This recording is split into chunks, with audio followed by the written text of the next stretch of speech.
Kia ora koutou katoa, ko Greg Williams toko ingoa.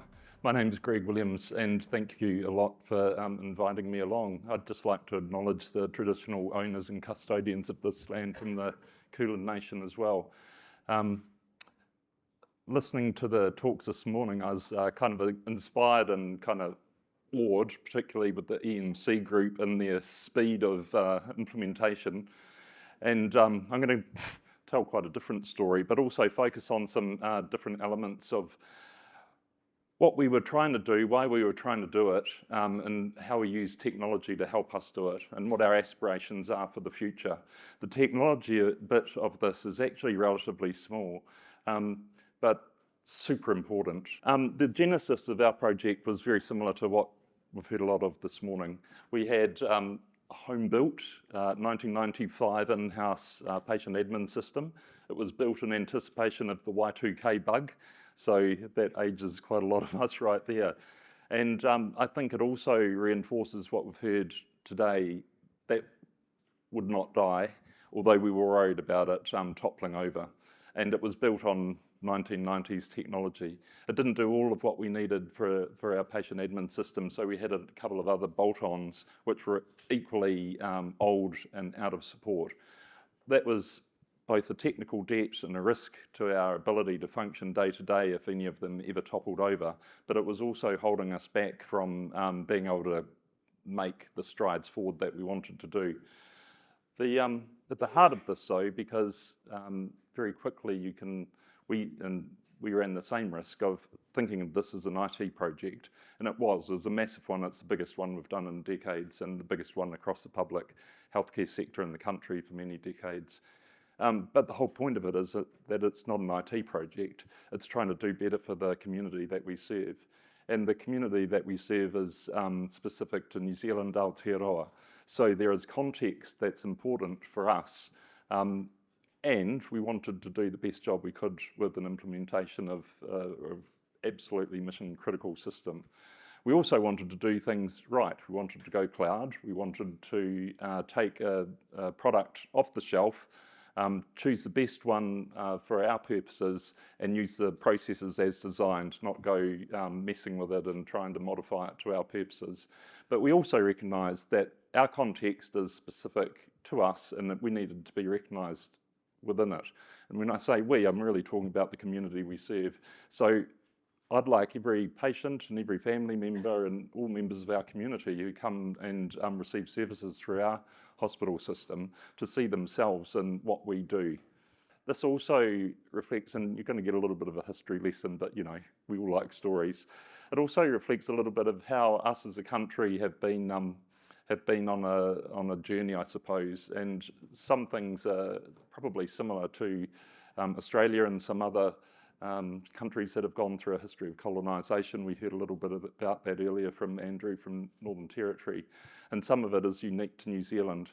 In the early stages of this project, we wanted to partner with our Indigenous people, and we didn't quite know how to go about it because it was kind of fresh and new within digital projects. So we were having to break new ground about how we did it, and it wasn't for me as a Pākehā, which means a non-Māori New Zealander, to determine that. It was really for me and all my colleagues that I was working with to partner with our Māori health colleagues to figure out how do we do this job so actually we reflect the needs of the people, all our people, including our Indigenous people for whom we have a particular commitment to improve the outcomes, because their shared outcomes are not dissimilar to what we heard earlier in Australia, which is terrible inequities and kind of multiple reasons for that. But what we do know is if you run metrics over the outcomes and who gets offered what in the way of healthcare, in the way of investigation, and what happens to people within our healthcare system. If we do nothing, then our Indigenous population, Māori and some other at-risk populations such as our Pacific peoples will do worse. They'll get offered less testing, they'll get offered it later, and if you track their progress through our system, often their care will be delayed. Now, there is a whole massive range of reasons for that, but we recognised that we had a really critical part to play, and we wanted the digital work we're doing to help address some of those inequities and do better. And I guess one of the themes in my mind is technology is not benign and it's not neutral. Emmeline was telling us earlier about the efforts InterSystems have gone through quite properly to make sure that any new development is safe, because you can't just assume it is. And if we put an equity lens over the way our systems work, if we design our systems around the way we do work now, what it'll do is reinforce the way we do it. And if the way we do things is producing inequitable outcomes, then we're kind of hardwiring some of that in. So we started off with some aspirational images like this, but that, like a diagram trying to capture some of these concepts, only takes you so far. And so here's a bit of a history lesson. Back in the early 1800s in New Zealand, we had an immigration problem. We had a whole lot of mostly British immigrants in New Zealand who were mostly running riot. There were some missionaries they were doing God's work, literally. We had some whaling people who would go out whaling, catching whales, and then came back and drank a lot. And we had some early migrants trying to kind of make their luck and find a whole lot of gold. And it was reasonably chaotic. That group of the population, that immigrant group, was in the numerical minority, and the Indigenous Māori population was the majority. What the Māori iwi, or tribes, recognised was this wasn't going well for them. They had jurisdiction over the country, it was their country, and they wanted to enter in, and I guess what they thought was, there is a partner we would like to negotiate with to actually kind of lock in an agreed way of working together. And that's what you may have heard of Tiriti of Waitangi. That was our nation's, one of our nation's founding documents. What then happened was basically one partner, the Crown side, not the Māori side, mostly ignored that document. That's another pretty typical story of colonisation in a lot of cultures. But more recently, what we've recognised is actually we're so lucky to have that founding document, and we should leverage that and make use of it and try to address some of these inequities that have come about because we've kind of ignored it for far too long. So what that then turns into is part of what the facility maps out as self-determination, partnership, and what that actually means.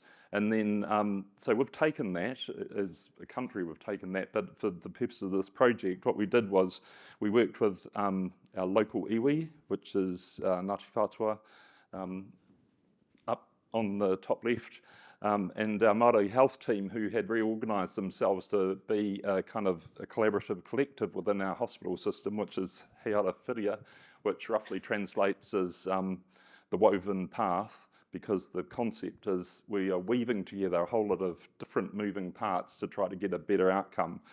And this is kind of a graphical indication of a whare, or a meeting house, and trying to bring all of us together under one house to work together to get good outcomes. You're probably wondering, what's this got to do with TrakCare or digital? But I guess the point is, if we don't intentionally design for what we're trying to achieve, we won't achieve it. We'll go back to the way we've always done things, which is potentially reinforcing the way we've always worked. So, I guess one of the other partners is our healthcare system within New Zealand, which also went through the biggest restructure in generations while this project was rolling out. My job title changed from Clinical Informatics Director to Chief Digital Officer. I know, be worried. When the paediatrician is your Chief Digital Officer, I'd be very worried.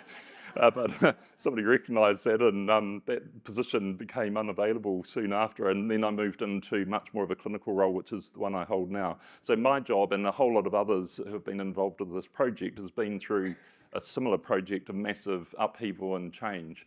So so when I hear EMC managed to roll all this out in a couple of years, I just dream of that, because I think delay is a huge risk to any project. Because what happens, doesn't matter where you are, with delay things change, funding priorities change, political environments change, and all those things we certainly felt kind of the brunt of.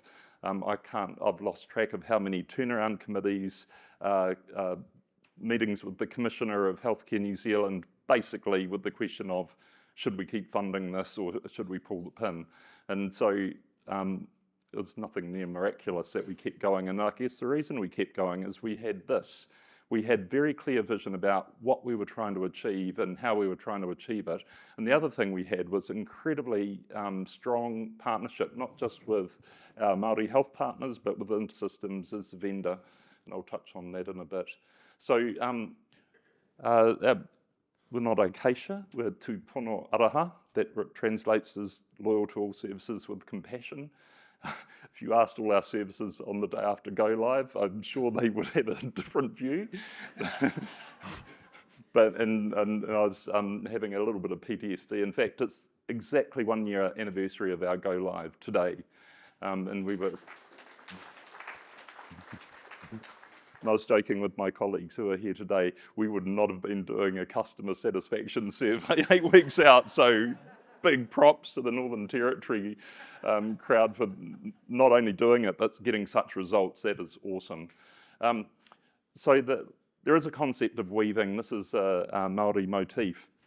And weaving is a concept that runs through Māori culture a lot. And it kind of reinforces just how important what we're doing is so interconnected. And in a public healthcare setting, Andrew also kind of said something that resonated with me, which was the day he worked in a hospital, he realised just how complicated our patient administration systems are. And we work in an incredibly complex system, and then on top of that, we add complication to it because, I mean, I'm sure we're not unique. We've got a massive amount of technical debt, and we're replacing some of it through this project, but we've still got a mountain left behind. The other bit, I guess, that's relevant, Te Kāhui Rārunga is it's a New Zealand charitable organisation with a group of Māori tribal leaders who have kind of recognised if we don't actively look after and think about how our data is used and how it's protected, then it's running the risk of being misused. And actually the quote there I really like, because I think actually this applies to everyone. I guess another truism throughout the way we're doing it is if we do this right for our Indigenous population, then everyone's going to benefit for it, and I think that's true. Just out of interest, they are linked in with the Indigenous Peoples' Rights and Data, which is an international organisation, and I guess some of their principles are also hard to argue with and also resonate with both what we've heard today and what we've been trying to achieve. So getting down to some of the nitty-gritty, because I mean we only turn up to these because we've got a bit of geekery within us. We took the TrakCare product suite, and we worked closely with InterSystems to say we need to see ourselves and our population reflected in your software. And so there was a couple of small but important ways that that we worked together to develop that.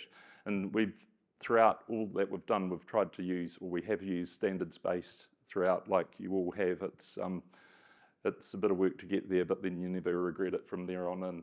And so we do have a national ethnicity standards, and the levels go to how molecular, how detailed the ethnic classification is, and we're fully compliant with the most detailed level.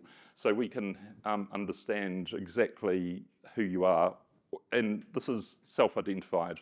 So this is putting the power in the patient and the family's hand of, this is how I would want to be seen. So they choose what ethnicities they align with. And if they have an iwi, which is a tribal affiliation, then there's the opportunity to put that in as well. As we're talking about equity, it's not, of course, just ethnic or cultural equity. It's also the people who access our services, by nature of the conditions that we're helping them with, might have a whole range of reasons why there are barriers to them interacting with us, communicating with us, or us not doing a great job actually of doing the same back for them. So we worked hard on making sure that we had sex and gender, and actually a field globally which is kind of evolving quite fast, and within New Zealand, Aotearoa also evolving. We were able to use some great work that had been done on a national level with a cross-section of people who identified as different genders and really cared about how they appeared in our data sets, whatever public agency or other used them. And so we used all that. We do have a statistical standard off the back of that, and that's what we've applied. And so when I said at the outset, see me for who I am, I guess this is the sort of thing that I'm talking about.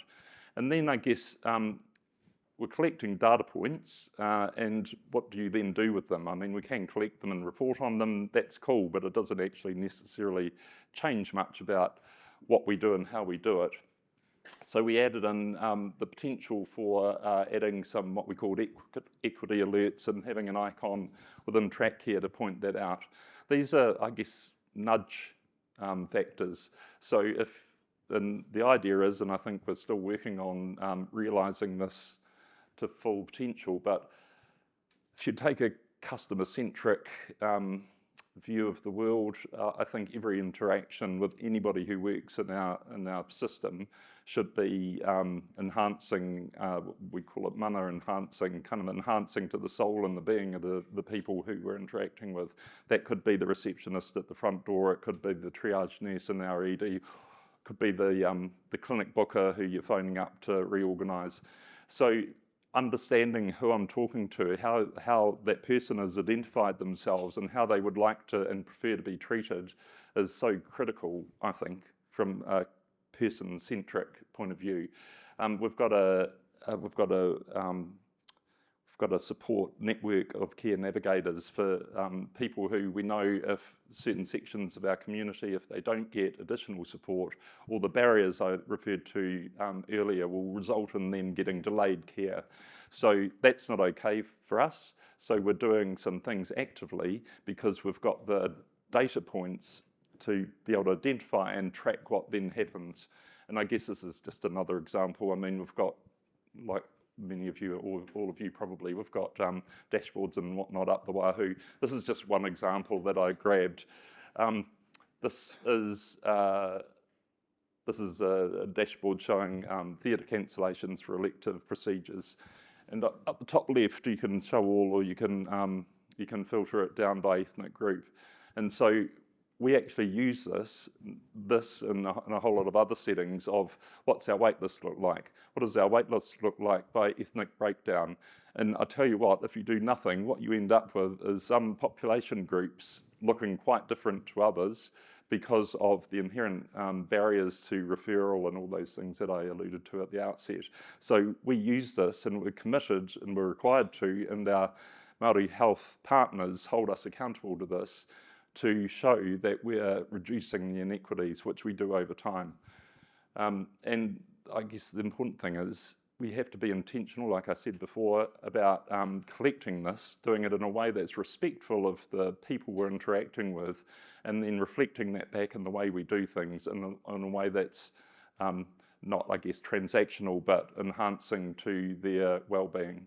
I guess the other thing just to mention is we're also working with sections of our community who have every reason not to really have trust in us.